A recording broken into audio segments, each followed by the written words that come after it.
করছি। হ্যাঁ, তালের বড়া।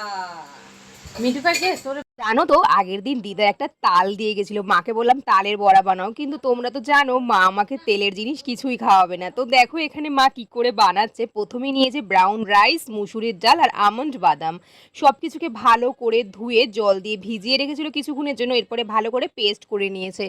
এরপরে এখানে নিয়ে নিচ্ছে তালের যে কাতটা, সেটাকে এবার দুটোকে খুব ভালো মতো মিক্স করে এর মধ্যে দিয়ে দেবে পরিমাণ মতন লবণ। যেহেতু এখানে কোনো রকমের চিনি অ্যাড হবে না, এর জন্য আমরা এখানে গুঁড়ো দুধ ইউজ করব, যেহেতু একটু মিষ্টির তো দরকার তাই। এরপরে আমরা এখানে ইউজ করে নেব সাদা তিল। তো তোমরাও সাদা তেলটা ইউজ করতে পারো, যেহেতু এটা খাওয়াও ভালো আর এটা খাবারের অনেকটা টেস্ট বাড়িয়ে দেয়।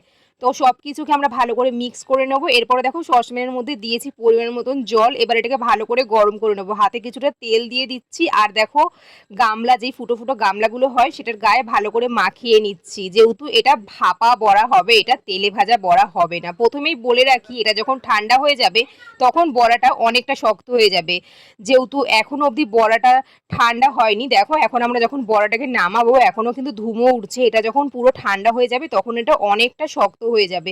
এবার আমরা দিয়ে দেবো পরিমাণ মতন মধু। তো চলো মায়ের মুখ থেকেই শুনে নিই এরপরের পুরো ডাল একটু কথাটা। ভালো হতো, যেহেতু ডাল দিয়েছি বলে একটু নরম টাইপের হয়েছে, নালে এটা আরো শক্ত হবে।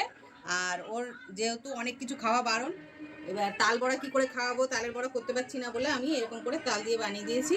তো এটা খেতে কেমন হয়েছে এটা বনাই বলবে। টেস্ট করে বলছি কেমন লাগছে। হ্যাঁ বল কেমন হয়েছে।